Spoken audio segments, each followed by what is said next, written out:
The HoneyDew with Ryan Sickler.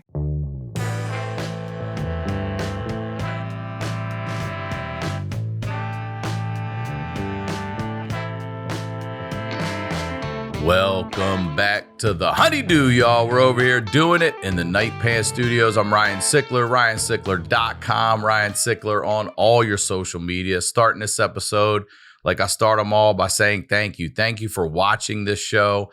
Thank you for subscribing to this channel. Thank you for supporting anything I do. You guys are the best. And if you got to have more, listen, you got to have, stop around. You got to have the Patreon, all right? It's $5 a month, and it's this show with you all, and I'm telling you, you all have the craziest stories on the internet, all right? If you or someone you know has a story that has to be heard, please submit it to honeydewpodcast@gmail.com.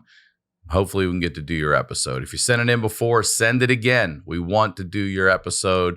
It's $5 a month. If you're like, I don't know, go watch the free episodes we put on right here on this channel with Josh Wolf, where we highlight best of episodes. And I promise you, you're in like that. All right. That's the biz. You know what we do here. We highlight the lowlights. I always say that these are the stories behind the storytellers. And I'm very excited to have this guest on here. Ladies and gentlemen, first time on the HoneyDew, Paul Rodriguez Jr. Welcome to the HoneyDew. Hello. Thank you for the applause, here, brother. Thank you for being here. Thank you for having me. Yeah, I'm hyped to be here. This is really cool. Well, before we get into your story, please promote everything and anything you would like. Oh, okay. Paul Rodriguez, I'm a professional skateboarder. Am I looking here? Right. Okay. That's you. That's us. Okay. Paul Rodriguez, professional skateboarder. Some of you might know me as P-Rod. Recently, in May, I just re-released my first ever signature shoe with Nike SB for the 20-year anniversary. So that is out in stores now, and we'll be dropping a new colorway September, October. So I'm really excited about that. I can't believe 20 years has already gone by. And also, I have my lovely brand, Primitive. We make skateboards and apparel. Any of your local skate shops will have it. Zoomies, Tilly's. Come check us out. I think that's all I got right now. Dude, first of all, before we get into this, I know I told you, we're going to talk about you got a Nike shoe. Yeah, man. At how old were you? 20 years. So how old were you when you got it? 20? I was 20 when it came out. I signed with Nike at 19. I mean, that's Jordan level shit. Legitimately Jordan level shit. You know what I mean? What is that? Can we talk about that for a second? Yeah, Getting absolutely. a Nike shoe deal at 20, and now they're bringing it back. Yeah. They don't bring it back if it doesn't do well. You know what I mean? Yes, sir. It's like the more I think about it, it literally blows my mind. I wake up and I just thank God every day because, like, first of all, in skateboarding, Nike wasn't even a brand That's a good that you point. could aspire it was Vans to. and even Airwalk, I remember. Yeah, I skated Vans. for another brand that was like my Nike to me. It was called S. Some people might know it as ES. And I was skating for that brand at that time, and that was my dream. And, skateboarding world was really small, and I thought I was doing it the biggest possible. And I didn't even think Nike was ever a thing to aspire for. What were you skating in to start? Not when at I that first point, started. when you first started. My first pair were like Airwalks, Vans. Yeah, what most people go your to. typical ones, Etnies. So how does Nike come into the picture then? One day, I'm just literally sleeping in. 18, 19 years old. I'm staying up all night skating, and I'll sleep until 12, 1 in the afternoon. This is the worst story for people's parents right now. Like, I can't let my kid I know. But that's the facts. And let's hear it. My friend, he was my roommate at the time, and he worked at the local skate shop that we were all sponsored by. And a rep from Nike, a sales rep from Nike, came in and knew that we were close friends and asked him about me. Like, hey, this guy Sandy Bodecker, he's a big wig over at Nike. He's in charge of running up the skate program at Nike. And were they just starting that skate program? It was like a year or two in, but they were really like trying to make a big run because the skate community is really protective, and we're like, nah, these corporate brands, fuck that. You can't come in our world. So they were very protective, and they did it very stealthily. But then they got a little momentum, and they're like, all right, now we need our big guy. And at this time, I was like really hitting my stride, really on the scene. And so long story short, my friend calls me, wakes me up. He's like, hey, what are you doing? I was like, just in bed. He's like, well, can you come down to the shop? I got I got Robbie here from Nike. He's a sales rep and he wants to talk to you. I think Nike's interested in doing something with you. And I was like, okay, cool. I'll come down. And at this time, I'm like skating samples of my signature shoe with this other brand. And I'm thinking I already hit the top of the top in the industry. And next thing you know, they flew me out to Portland. I'm in Beaverton, Oregon at the Nike campus, like something like I've never seen. Like the companies I rode for at that time, you know, you go to their offices, they have a warehouse in back, they give you some product. Like we go there, it's a campus. It's literally like UCLA. I've never been, but I know people have. They said there's a full-on like football stadium, football like all field, of it. soccer field, golf, freaking driving range, a whole lake, restaurants, cafeteria. They have their own fire department. You know, like it's literally like if you went to UCLA. Mm-hmm. Every building has a different athlete's name. You got the Jerry Rice building, the Michael Jordan building, Tiger Woods, Serena. Everybody, like, they have their own buildings. It's a little city. It's like Westwood. Not right even. here. I wouldn't say even little. Okay, fair enough. Yeah, they probably have. You know, I would guess 20,000 people on campus at any given time. Maybe employees. That could even be low. Maybe I don't actually even know. It's huge. Yeah. So they take me there. They give me the whole tour. They take me to Sandy Bodecker's office. I'm sitting in his office, and boom, they give me the spiel. Long story short, they tell me they want me to ride for Nike. And the reason why this shoe for me, obviously having a signature shoe, especially with somebody like Nike, and 20 years later, obviously that's going to be special. But the reason why it really hits for me is because at 19, when I first signed with them, I was naive enough and ballsy enough to deny them because I wanted to ride for Nike. But my manager called me after we came back home from the trip, telling me all the specifics of the deal. And I'm like, wow, this is crazy. You know, I'm 19. These numbers you're telling me, I'm like, this is insane. And, but then they're like, I was like, wait a minute, but are they going to give me a signature shoe? She's like, no, they're not doing signature shoes for skateboarders. Oh, so they were just wanting to sponsor Just to you. sponsor wear me. our clothes, wear our gear. Yeah. Oh, okay. And as a skateboarder, your dream is complete when you have your signature Listen, I'm a board comedian. and your You think I signature don't want a shoe. fucking shoe? I have no reason to have a shoe, and I want a fucking shoe. Right. But like that's the actual dream. Is like you're not official until you have the shoe and the board. Mm-hmm. And I was already skating samples from the other company I was with my name on it, shoes with my name on it. So she was like, yeah, they're not planning on doing signature shoes with skaters. And I was like, dang it. I was like, everything else sounds great, but like, I have to have a signature shoe. I'm already skating my shoe, and tell them thank you very much. But if they're not doing signature shoes, then I can't do it. And she went back to them, told them, and long story short, she came back to me and they said, all right, they'll do it. And I was like, really? And that was it. That like there was nothing else to think about. You got I was the like, shoe and the board. Yeah. So I was already pro with the board at that time. And then they came back and said, all right, I guess we'll do it. You know, it showed that that's how interested they were in me. And I'm just grateful that kid at that time had the vision clear enough and stuck to his guns strong enough to like potentially walk away from that. I can't even imagine if they were just like, all right, well, sorry it didn't work out. Like We're just not going to do that. I can't imagine what my career life would have been. I don't want to imagine too hard. But so that's why this is special to me, because that right there, Bro, paid that dividends decision forever. Here we are 20 years later. That decision. I've had 10 signature shoes as well over those 20 years. But now going back to the one, and this is also the first ever retro shoe that Nike has ever done for skateboarding as well. So like for so many reasons, it's really special to me. And I look back on that story and I can't believe how it's unfolded. Dude, that's fucking great. Good for you. Thank you. Can we jump back to the very beginning? Yeah. So obviously you're the son of a famous comedian. Me being a comedian, I loved your father. I know you might be sick of hearing it. No. Maybe you're not, but loved your father. As I said, I was a big fan of DC Cab, all the shit your dad did. He was fucking great.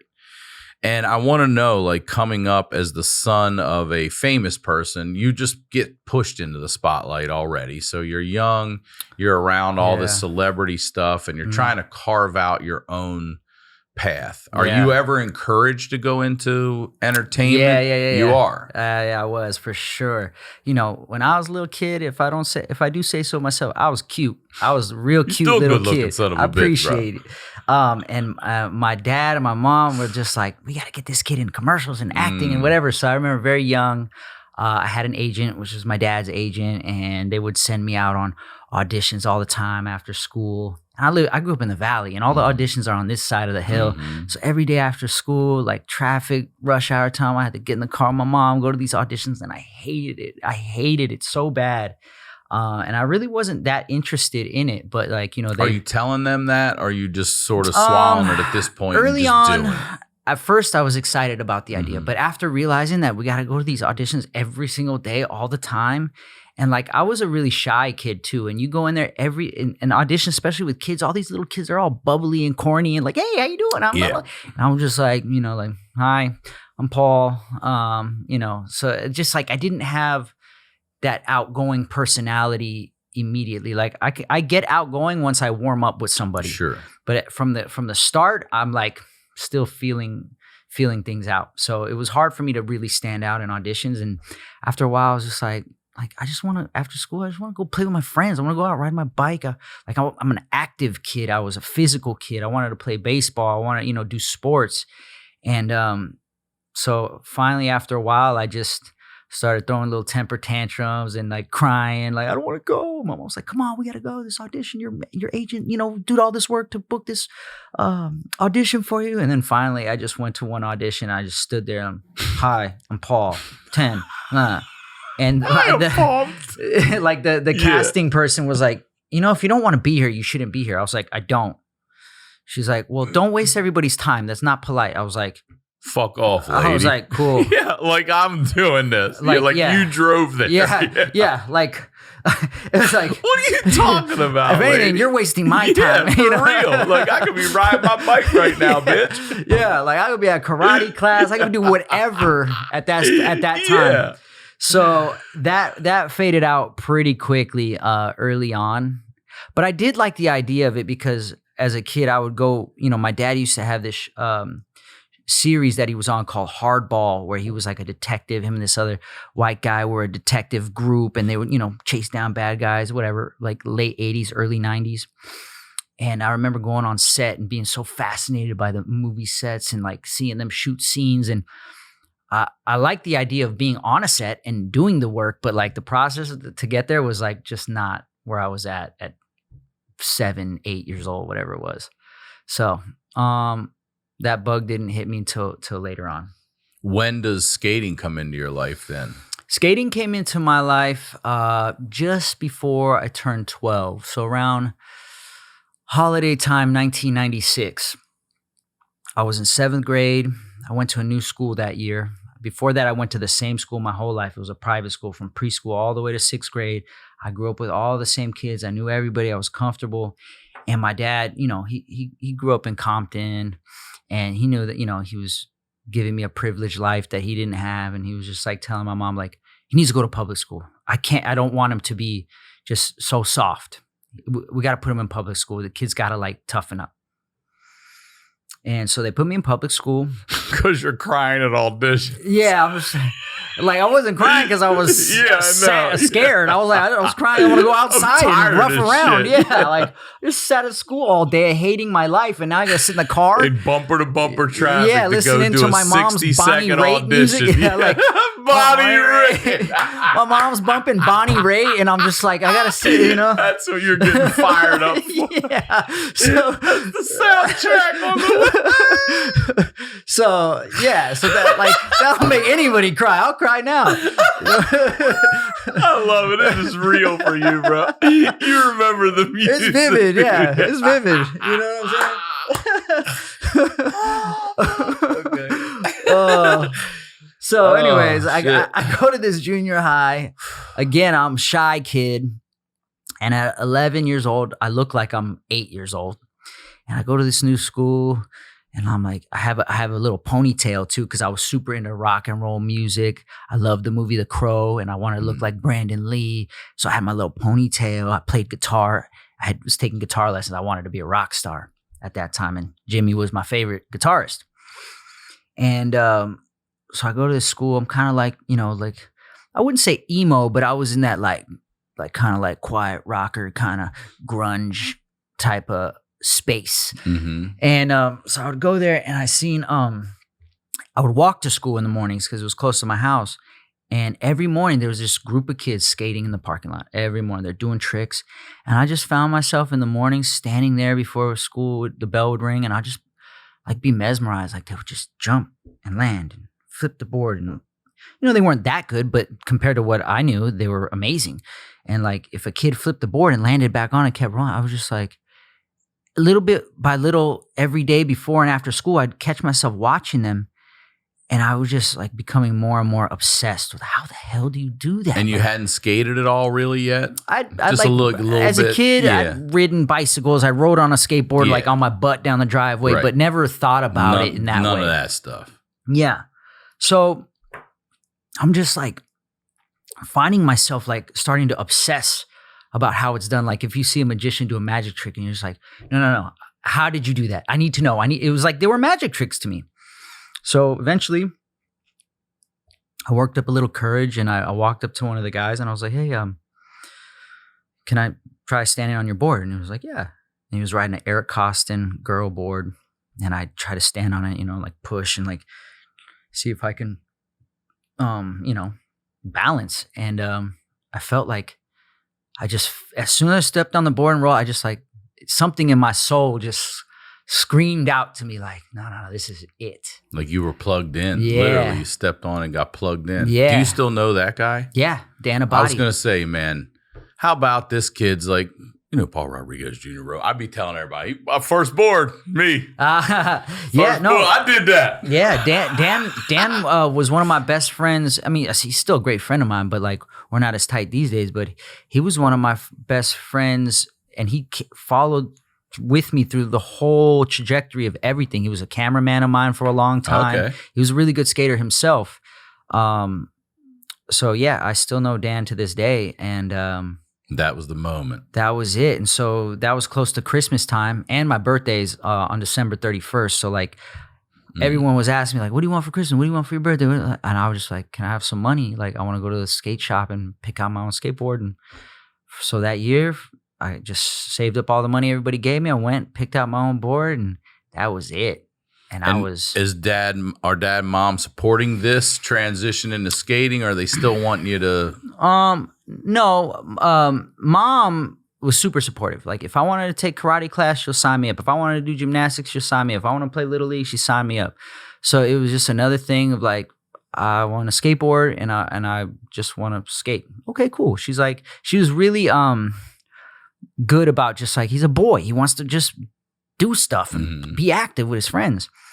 So she was really good about that. And my mom always from a young age would tell me like, you're an old soul, there's something about you, something special. You could do what she always like planted it really early. Like a certain level of confidence in myself. My dad was just in the height of his career. I didn't see him often, he's always touring or shooting something, filming. He's just, he's living his dream. And so to him, it was like, I'm 12 years old. I'm riding a skateboard. It's no different than me playing Little League to him. He's just like, he's just being a kid. So it wasn't like supportive or not supportive. He was just like, yeah, he's just being a kid. That was until I started telling him like, I'm going to be pro. Then he started not supporting, but he just didn't know about it. And he was skeptical about it, and he was just like, son, like, I get you're having fun, but like, you should really focus on what you really want to do with your life. You could do some acting. You should do acting. I was like, Dad, no, I'm not doing that. And then, what's the moment he was like, oh, damn. When I got into the Tony Hawk game. Oh, in the video games? That's what did it for him? Yeah. You got to be busting your ass for a long time to get in that goddamn game. It was a minute. Yeah. So like that was like his family seeing him on TV exactly. and be like, oh, you really went and did something. The only time I outwitted a comedian was one time. And it was just my dad telling me, like, son, like, there's no career in this. You can't make money in this. Like, I get you're having fun, but, like, you need to think about what you're doing. And I just was like, Dad, like, your parents are straight out of Mexico. You're a son of migrant farm workers. You grew up in Compton. You're a clown. You guys are broke. We're clowns. And you're a stand-up comedian. What did your parents say to you when you told them that's what you wanted to do? And he was just like, ever since I said that to him, he never discouraged it ever again. He was just like, okay, what can I say? What can you say? Yeah. And now being a parent, I get it, because the last thing you want to see is your kids' dreams getting shattered and seeing them heartbroken. So I understand that, because, I mean, for him to be successful in what he was doing from where he came from was like a 1 in a trillion shot, especially in the 80s, you know, at that time, and him being Mexican and just also think about your dad and Eric Estrada a lot, because they were just before that J-Lo, Ricky Martin, Latin boom. Explosion. Just before that. Mm-hmm. They're like the old school NFL players that still had to have a job in the off season. These guys on the sideline are making $10 million now. Never get it. Exactly. They were the first Indians over the hill. You know, and so that was the first. So after that, he chilled out, and so you get in the game, and he's like, okay, put a battery in my back, like, all right, okay, you're gonna see, I'm gonna show you, and so then he had this assistant at that time named Morgan, sweetheart, love Morgan, shout out to Morgan. And she would just keep him up to date on what I was doing. He had no idea what I was doing. Like, I'm just skating. If I was in a magazine, she would like get the magazine, cut out the picture and show him. She would like, oh, did you know your son has a skateboard? Oh, did you know your son's doing this? And I'm like, oh, cool. And then one day I get a call from him. Hey, Dad. Hey, what's up? What's this I hear about you in a video game? I'm like, oh, yeah. He's like, you on the Tony Hawk video game? I'm like, yeah. So he knew Tony Hawk, though. Yeah, he knew what Tony Hawk is. But Morgan told him, like, you know, Paulie's in a video game. They call me Paulie, you know. And he's like, what's this? You're in a video game? I'm like, oh, yeah, I'm in a game now. He's like, how come you didn't tell me? I was like, I don't know. Like, I don't know. I just didn't. I don't know. Sorry. It's like, this is crazy. This is incredible. You need to tell me. Like, I'm just like, oh, now you want to know. So when that hit, I can't remember what year that was, but that's when he was like, okay, I think the kid's onto something. So you mentioned parents not wanting to see their kids' dreams shattered. What about bones and shit? I mean, you're in a business that's not easy on the body either. So yeah. I've been. What are some of your fortunate. worst injuries? Well, I have one major injury, which was on my right knee in 2018. I blew out my right knee. They call it, the doctor called it the terrible triad. I'd never heard of it, but it was, I blew out the ACL, ripped both meniscuses, and tore my MCL, which is the ligament on the inside of the knee. And then the tibia and I don't remember the bone names. Fibula, and tibia. Yeah, whatever. I don't know. The top half of my knee, the top half of my leg and the bottom half of my leg, the bone, it was a bone contusion, they said. So I guess whatever happened, it made them basically bruise each other. So long story short, I tore it up all at once. I was trying to half cab flip down a 9 stair, and I missed my pop, and the board went crazy. And I thought, like, the board was flipping, and I lost control of it, and I'm coming down in the air, and it's under my feet, and I know that, like, I need to get away from it, because, like, I was about to fall. Like, the way the board was, I felt like I was gonna land, like, the board would land like this, and then I would land on my ribs. Chop on your ribs. And so, like, I was trying to, like, avoid that happening, which in hindsight, I'd rather have a broken rib than whatever happened. But so I stuck my right leg out to you know, it happens so fast. Your just instinct is trying shit. And I tried to just put my right leg out to halt me from falling all the way down to my body on the board. And the momentum of my upper body was going this way, but my leg was over here. And the way the pressure was just made my knee just go whap, whap, like that. I felt it all in one motion. Just the top part went this way, the bottom part went this way. It just went bop, bop, and I made some crazy noise that I never heard myself make ever. And I immediately knew right then. I was like, that's it. I'm fucked. That's it. It's over. After So all these years. you're thinking on this immediately, career's over, not just I fucked my knee up. Yeah. You think it's over. I thought it was over. I was like, that's it. Like, that was bad. Like, my leg is gonna just, it like felt like just like a string, you know, like it was just dangling like a marionette or something. And yeah, so immediately everything flashed before my eyes, like, you know, everything from a kid all the way up into that point, like everything in my career, everything. I was like, it's just gone like that. It was like such the most depressing, heartbreaking moment and feeling. And then maybe, and you hadn't even got the diagnosis yet or anything. Nah, but I knew. You're on the ground knowing it was bad. And the worst part is this fucking guy and his son it was like this park that we were at, and we were skating these benches to a set of stairs that were like right next to where a basketball court was. This dad and his kid were just shooting around or whatever, and they happened to just be leaving and walking to their car, and they were parked kind of near where the landing was, and I'm just there like having the worst moment of my life. As far as I'm concerned, my life is over. Oh, hey, the dad's like, oh, hey, what's going on there? You got a boo-boo? What happened there, huh? Yeah, like, that's dangerous stuff. You should be careful. Like, thanks. Like, just like, oh my gosh. It was like, you know, like, just the worst timing, bro. Like, pick me while I'm down.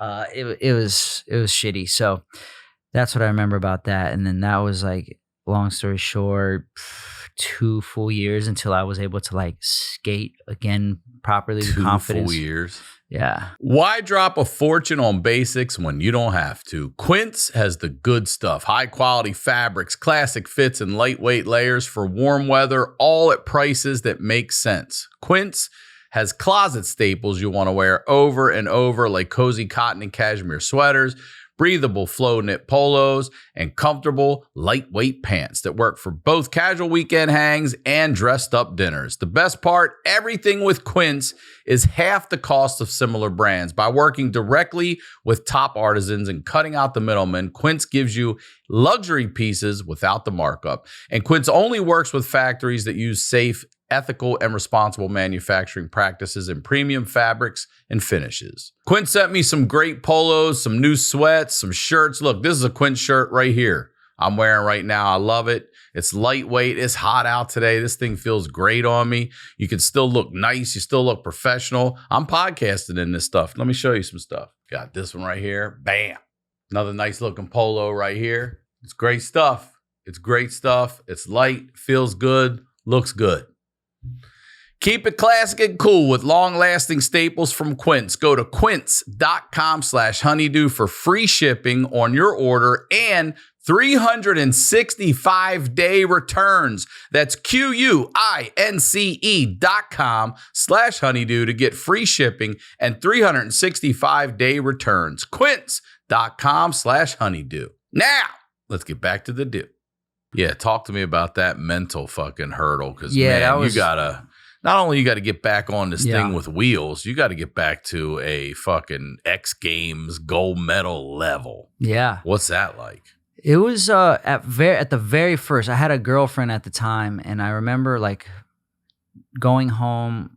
I'm riding home in the car. I had to leave my car there because I drove, and it was my right leg, so I couldn't even use the gas pedal. So I left my car there and rode home with the cameraman, and my leg is just swelling and throbbing. It was on a Sunday too, so like my physical therapist, my trainer, I called him, but like there wasn't much he could do until Monday. He was like, "Don't go to the ER, do anything like that. Like they're just gonna treat you like a normal person. You need to go to like a sports specific somebody, you know." So I was like, okay. So he's just like, "Go home, put it up, and put ice on it. And just tomorrow morning, I'll get you an appointment."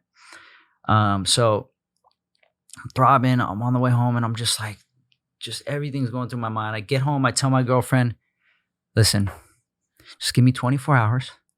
I'm going to feel very sorry for myself. I'm going to be very emotional. Just give me 24 hours to just sulk in my sadness. But after that, no more. Don't let me."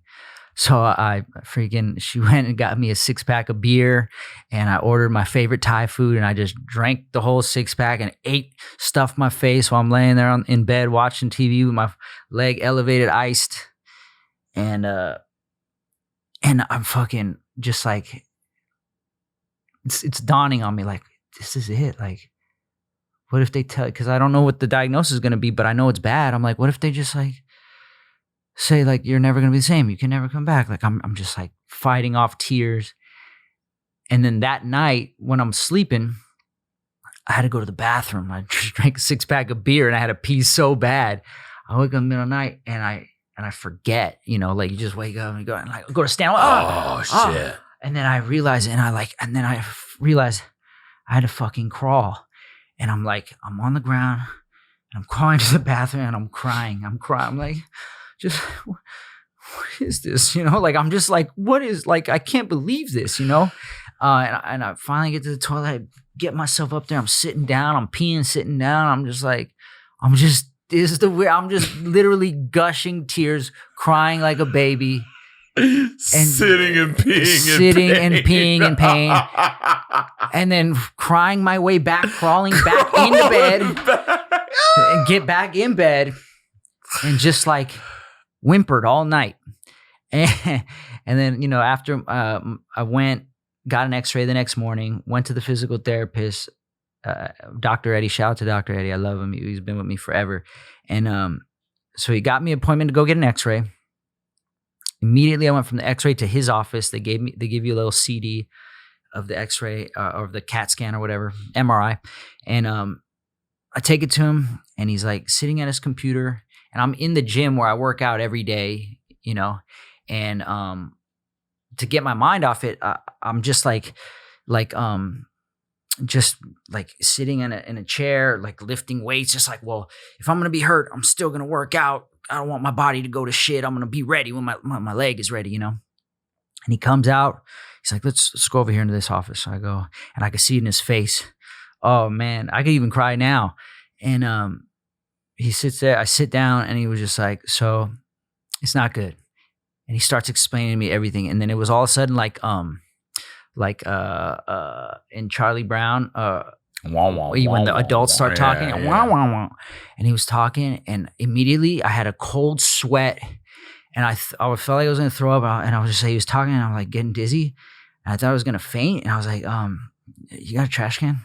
And he pull over the trash can, and I just fucking throw up. And I was like, I can't, like my body physically can't accept the information, and I just again I start crying. I'm like, what does this mean? Like, And so he explains like, yeah, you can probably need surgery, or you're definitely going to need surgery. Yeah. I got the, best doctors we can refer to you, Curlin Job, Dr. Fotopoulos. They do all the high-end athletes, the Rams, the Dodgers, all these guys, So like they do this. It's good. Like they got you taken care of. I was like, okay. About to get the guy that did RG3's knee. Yeah, that's what we need, And so that, throws me for a whirlwind. So that night again, I'm like, telling him, okay, all right. But does he say the words, you're never going to be able to skate again? No, never. No, he doesn't say that. He's just saying like, this shit's it's going to be a while. He said, yeah, it's going to be tough surgery. And I was just like, how long does the ACL surgery, take? He's like, typically, 8-9 months. Typically, but you have, don't forget you have the MCL tear and the meniscus tear. So we have to see what the specialist says about that and blah, blah. And he's telling me 8-9 months. I was like, all right, I'm doing it in 6. I'm doing it in 6 in my mind. I'm just like. And I'm assuming also that 8 to 9 months is for just a regular Joe to get back to life, not a pro athlete. Right. And that's just the ACL tear with everything else being intact. You got all the other shit going on. You so got I'm the just bone like, bruise in there too. Yeah. Yeah. So in my mind, I'm just like, that's it. Like, okay, cool. 6 months, no problem. I'm in the gym every day. We got this. I'm getting surgery in 3 days. I'm go to the doctor. He's going to schedule me for surgery. I'm ready. So I'm like gassing myself up until I get the doctor appointment a couple of days later. So the whole time I'm just like, oh, I got this. 8-9 months. 6 months, I'm fine. I'll be back to it, killing it. Because I have tons of friends who've blown their knees out, But I don't recall having any other friends blow it as severe as I have. Maybe one guy, Danny Way, but he's just like bionic man. He's blown everything in his body out. But outside of him, I've known a lot of friends who've hurt their knees, and it's kind of like a 50-50 draw. Some of them mentally, they never come back. They're shook. Some of them, like, even though the doctor tell you it's stronger than before, like they can't mentally. I believe the mentals get back more to than it. the physical. And then some of them come back, and you're like, oh, listen, I've been to the top of that fucking X Games ramp and looked down. I'm like, yeah, for man. sure. Yeah. And so I just was determined to be a guy who mentally will come back. And so I go to the doctor's appointment a few days later, and I'm expecting him to schedule me like that week. And he's like, all right, so, your MCL, it's tore, but it's hanging on by a little thread. It's still hanging on. It's not completely severed. And he's like, but the good thing about the inside of your leg is it gets good blood flow. So I think the MCL can heal on its own. I was like, all right, cool. He's like, okay, so I want to see you in 3 weeks. And then we'll reassess. I was like, what do you mean 3 weeks? Like, what about surgery? He's like, no, I can't do surgery until the MCL's healed. I'm like, what? I'm like, wait. Then can we just go in there and snip it and fucking fix it then? And he was like, I'd really like this thing to heal naturally. That'd be the best way. I'm like, fuck. So like, again, I start getting sweaty, and I'm like, 3 fucking weeks, what? So he tells me for 3 weeks, he gives me this brace that locks my leg. He's like, you cannot bend your knee at all for the whole time. He's like, I want this, it's like, he's like, the ligament, if you bend it, it's going to be loose. You have to keep it straight so that as it's healing, it heals tight. It's taut, so that if you bend it, it's going to be stringy. And I was like, fuck. So 3 weeks, I'm sleeping with this brace on. I'm like putting a bag over my leg to try to shower, crawling to the fucking toilet every day, and it's just weird. Like if I have to do anything, I'm Ubering everywhere. It was just inconvenient. And so I go back, I see him in 3 weeks. He's like, I think it's starting to heal a little bit. They had me go do another MRI. He's looking at it. It's starting to heal a little bit. Let me see you in another 3 weeks. Long story short, it took 4 months until he finally scheduled me for surgery. So 4 months. 4 months. And are you locked that whole time? Not too? the whole time. So after the second one, so maybe like 6 weeks of being locked, he was like, okay, it's healed enough where like you can like put a little bend into the brace. So I still have the brace on, but like I'm like, able to like kind of walk on it, which was a little better. And then maybe a month after that, I was able to bend it even further. By the time I get to surgery, I had been working with a physical therapist and training 5 days a week. I was like, well, I can't skate. So my job is now to be a gym rat. So I would work with Dr. Eddie on my upper body to keep my core right, everything good, strong, my left leg going. And then right after him, I would have an appointment with the physical therapist. And then he would work on my right leg, just all the physical therapy stuff. But by the time I get to surgery, my muscle atrophy is built back up. So my quad is starting to build back up. My muscle looks good. And I'm like, I'm going to eat this surgery up. I'm coming back. Like I was so excited. So go to surgery, I do it, and then it's like all over again. It starts all over again. I had to lay in bed for, I forget how long it was, for at least 3 weeks. They give you this machine that you have to put your knee in. And this was the opposite. He was like, from day one, I want you bending your knee as much as possible. So he puts you in this machine that you have to lay in at least 6 hours a day. And all it does is just move your leg back and forth. Like the machine does that, and you just lay there. Yeah, I would just lay there, and my legs just doing that. I'm just watching TV, watching movies, whatever, and just all damn day. And every week he would be like, he would give me a certain amount of degrees every week to make the machine go further and further. And then he would give the physical therapist like the goals that he wants for me to reach and the timeline for that. And I just went back in. But like but I couldn't start physical therapy for that first month. It was like three to 6 weeks. I can't remember exactly till he would even allow me to start physical therapy. So that felt like another, lifetime. And so I did that. And of course, my leg shrunk all over again. Yeah. So all that work I did to build it back up, it looked like this mic stand. And so we start working with the physical therapist, and I'm just in the gym every single day for 4 hours a day, doing my regular body workout, then my physical therapy workout. I'm just going at it. 6 months, 7 months, I'm not wearing a brace anymore at that point, and I'm like jumping up on boxes. I'm doing everything, and they're just telling me like, just don't skate. And I was just like, okay, I gotta listen. But I was pushing it every day. The doc only said do 3 days of physical therapy a week. I was just doing Monday through Friday. And long story short, it took from surgery about 13 months until they okayed me just to step on my board, just to push around. Step on it. Yeah, just to push around, just to like, so I would go in my backyard every single morning. I have a little half-court basketball. And you stayed true to that? You never got on and fucked around early? No. I was not like, even little tic-tacs out there? I knew I would hate myself if I blew this. All that work. And at that time when it happened, I was 33, So I was like, bro, I don't have years to waste. So do you feel like, or did you have to like not fully learn how to skate again, but I guess you had to learn how to skate again? Yeah. Yes and no. Tell me mentally, what's the first fucking full-on trick you did?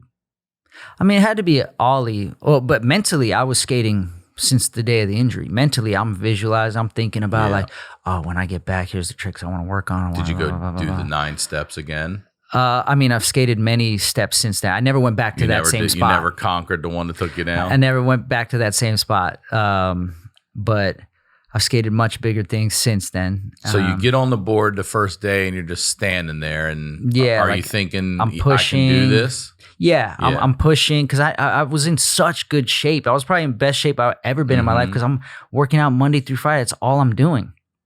And so I feel strong. I feel sturdy. And, by this time it's 13 months later, so my leg is strong too. And so I'm just pushing, I'm doing little manual stuff. They told me, don't jump, don't pop the board, don't ollie, don't do it. Oh, okay. So I'm like just going back and forth on my basketball court. There's the key, and I'm just like manualing across the key, using it as my little manual pad. And I'm like just doing my balance, trying to get balance. And like, I'm doing this every day for multiple hours a day, just all by myself, just till like my proprioception's coming back and I'm feeling good. And then little by little, I started introducing a little trick here and there, but like it took probably another year from there to like be back full on, like confident, mentally everything. Yeah. So it was a long haul, man. It was a solid 2 years before I was like back physically and mentally, but the mental battle was the hardest. When they told me after surgery, 13 months, like I'm looking at it like it's an eternity. And but then I just told myself, look, every hero I have in whatever genre there is has this chapter. They have this adversity. Mm-hmm. You can't be the hero without adversity. Otherwise, what's there to be a hero of? If you don't have any setbacks, what the fuck? What are we rooting for? Exactly. Yeah. So up until that point, career-wise, it was just a smooth road. Okay. And I was very blessed. So I don't know if that's better or worse, because you get so used to everything just working out so smooth that you hit this one abrupt big hurdle. Thankfully, mentally, I was, 33. I was a little more mentally mature than if it would have happened at 23. So I think that like I was able to like really buckle down. I believe in God, so a lot of prayer and just a lot of like, nah, bro, Kobe had to go through this. All my heroes had to go through this. Like Jordan had to go play minor league baseball. Yeah, Jordan had to, didn't have, I don't know what's the story behind all that. But he had to go do But he had, everybody has to pay their dues. So I was like, dude, this is just your part. You always wanted to be great. You always want to be one of the greats. Well, this is what the greats go through. I want to, you talked about mental strength during that. What about growing up? Like you're early on in the spotlight, just being there around your dad. Yeah. And then you're going into your own spotlight. So how do you deal with that just growing up as a kid? Like, did you ever struggle with that? Did it ever fuck with you, or just wish you could be not in the spotlight for a minute?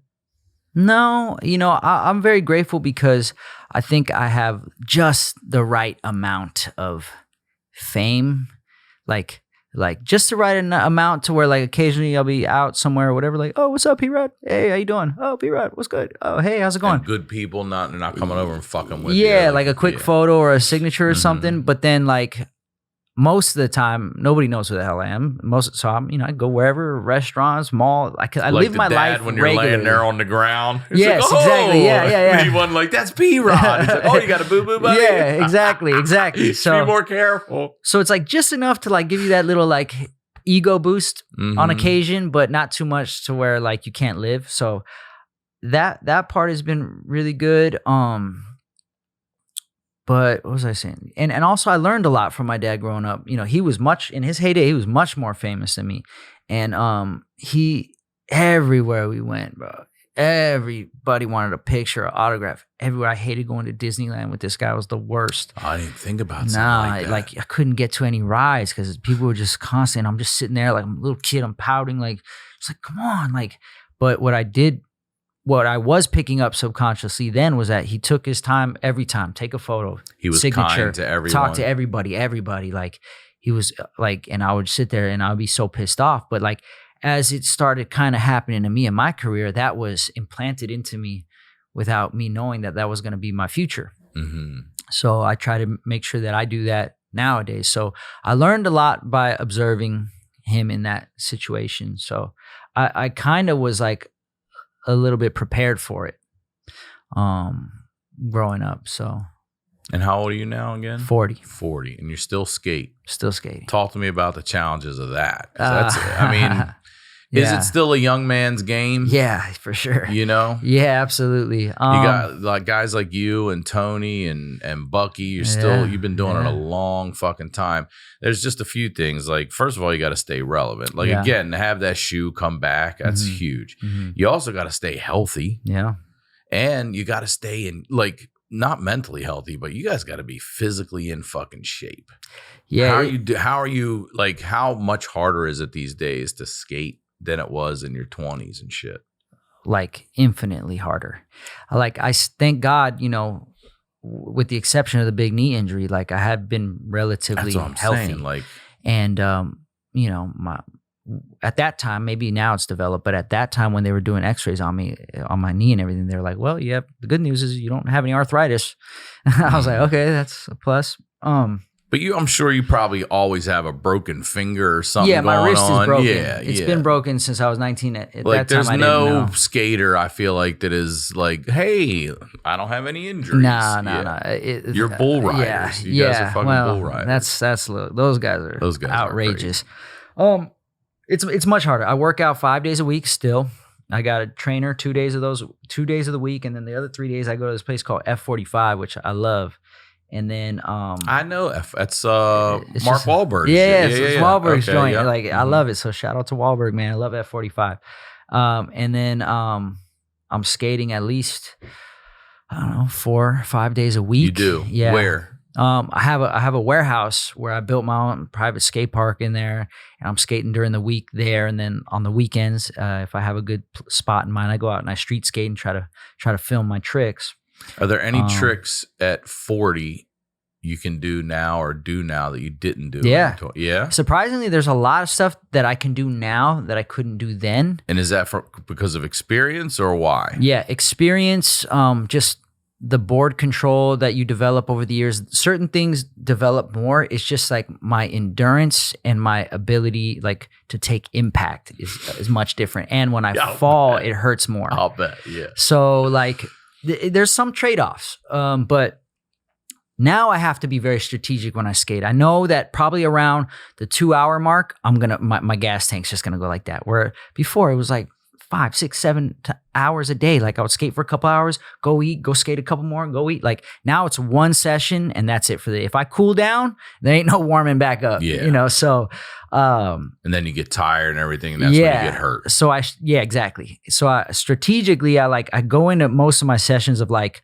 okay, like here's what I'm planning to work on today. I'm gonna focus on that today. So I'm gonna just do a quick warm up and save as much of that energy for what I want to focus on that day.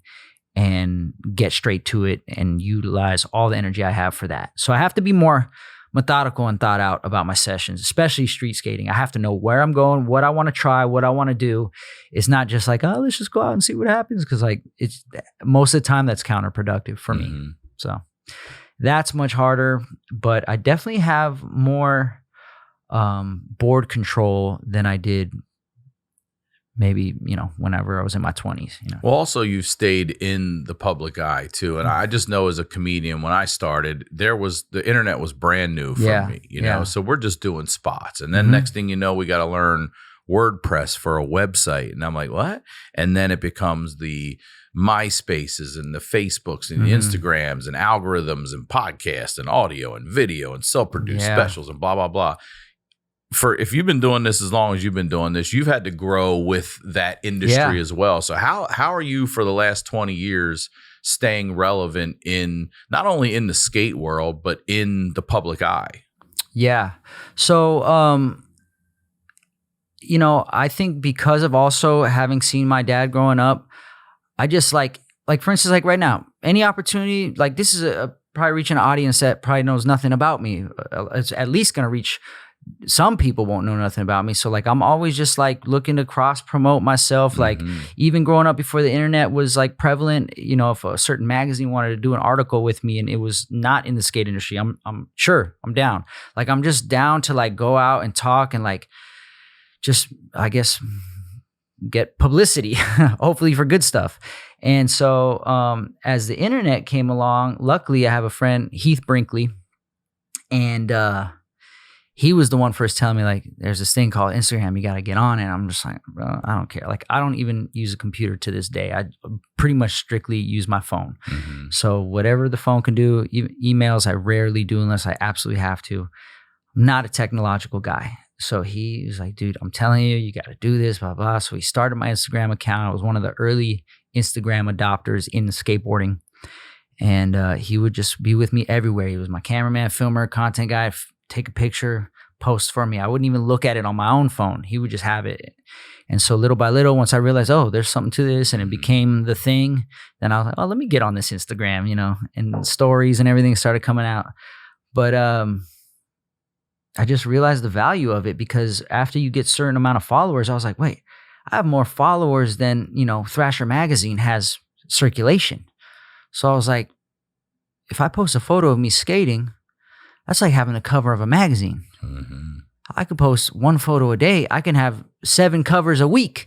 That's the way I started thinking about it. So like, then I just realized that's the way to grow. And then you have your audience right there. They're right there, especially your diehards. They're right there, and you can directly communicate with them.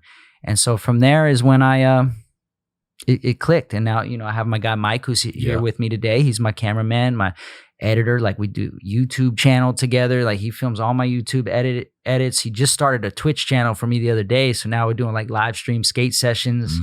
What are you like, teaching people how to do shit, or no, you just like watch? A fly on the wall. Like me and my pro skater friends in my skate park, just skating, watch our session. And you can just stream live watch on Twitch. Yeah. So like when I was a kid, if I like anytime I would see a pro skateboarder out in the wild, rarely, I would just sit there and watch. I didn't even want to skate because I just wanted to see like them do their thing.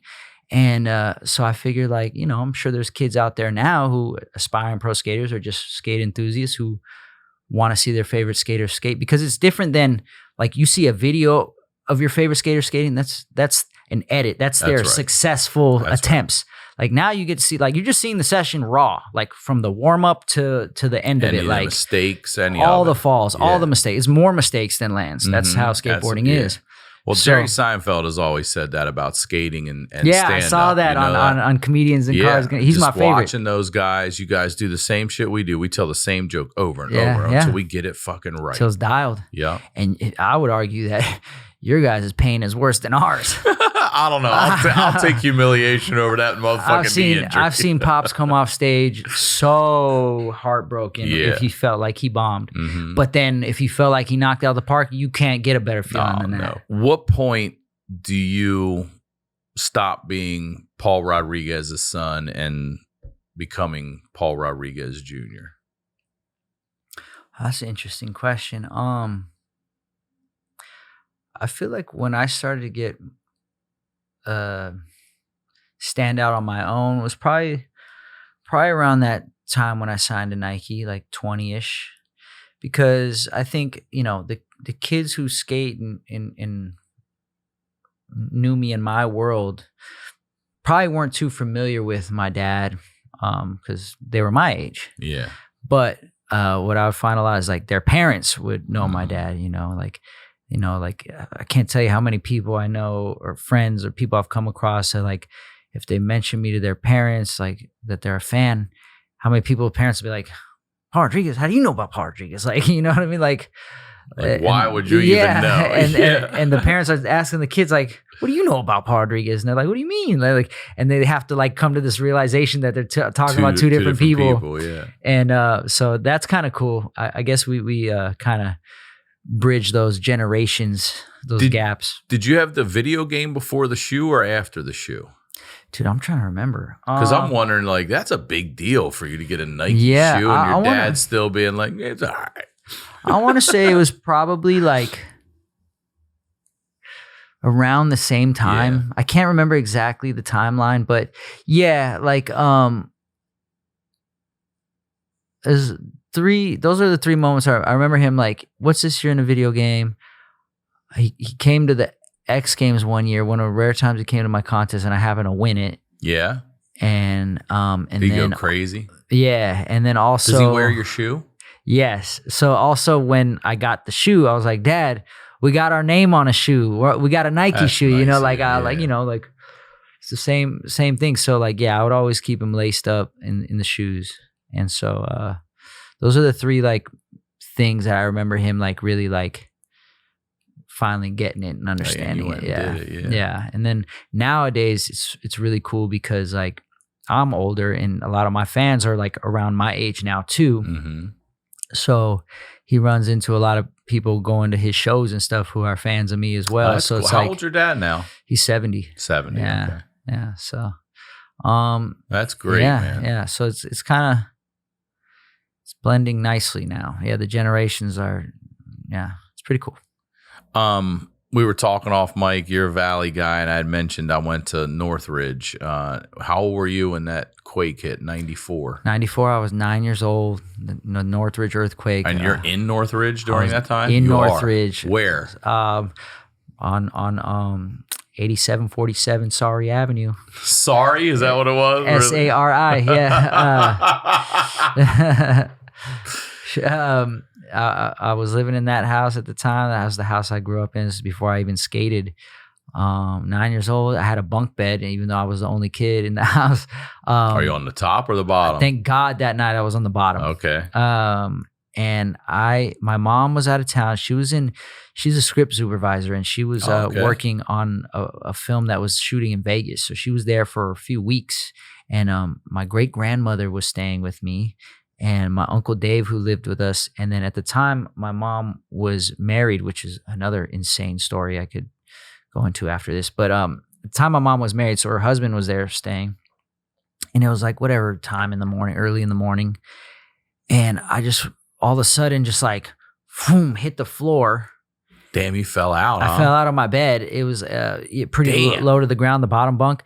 And I fell out of the bed, and I remember just like not being awake. I remember just like that weird in between phase of like awake and not really knowing what's going on. I'm like shaking around, and I can't like stand up. I can't get my balance, and somehow I end up like fumbling my way to my bedroom door. And then by this time I'm like waking up and realizing like, what the fuck is happening? We're gonna die! Like having this panic, like we're gonna die. Oh, and then like my the stepdad at the time, he comes out, he like grabs me. Uncle Dave comes out, he's helping. And my great grandmother, the frame of the door that she was staying in, the room she was staying in, like tweaked, and the door she couldn't open the door. She couldn't get out. She's like, I can't get out. I can't. So I can't remember if it was Uncle Dave or the stepdad who like he's like, back up, kicked the door and opened it, got her out. And then we just rushed outside.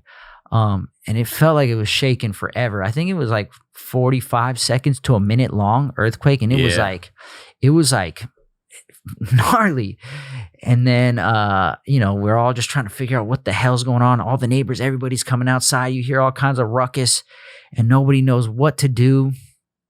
And, then daylight starts coming. People are like, there's no power. We can't get any information. There's no internet. There's no phones at that time. Like we had no idea like what the hell was going on. There's gas lines blowing up through the street and everything. It was crazy.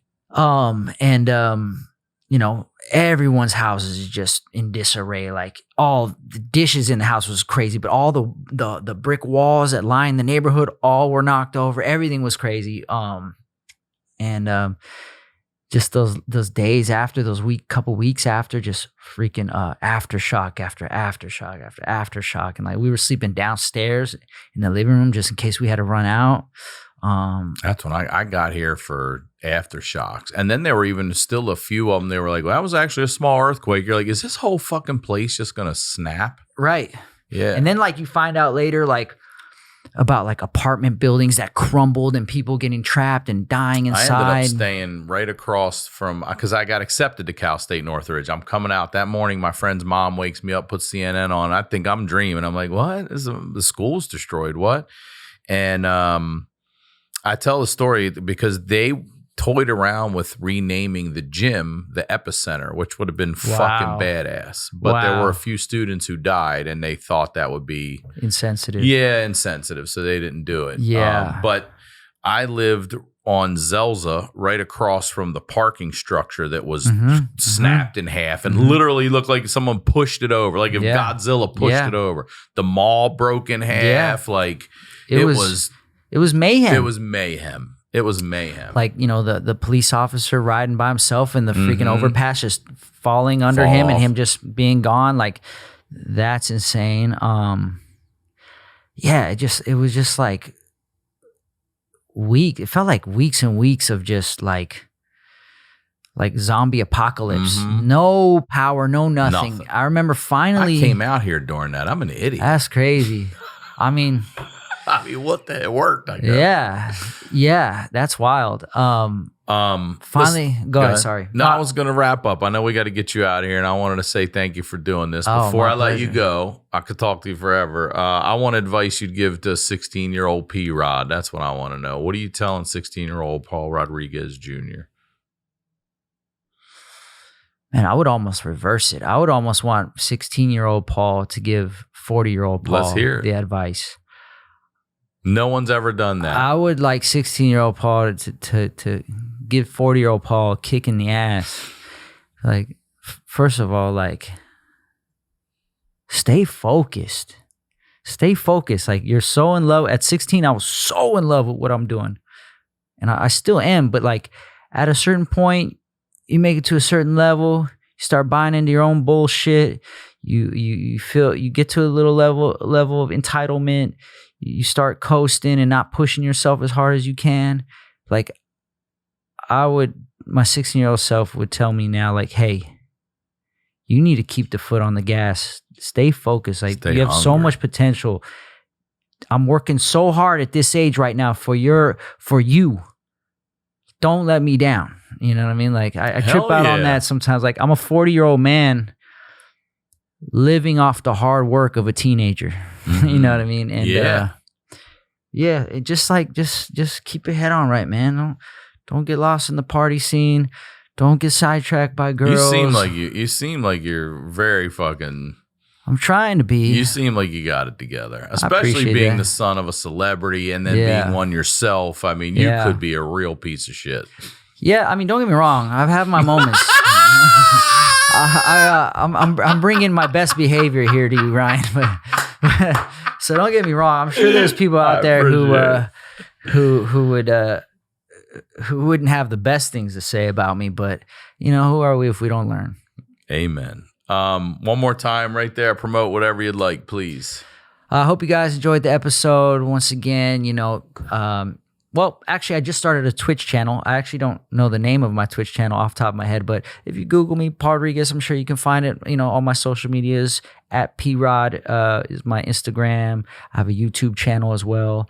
Like I said, my Nike shoe just relaunched. We have new colorways coming out in September, October, got Primitive skateboards and apparel out there at your finest local skate shop. So, thank you guys for the love and support, and God bless.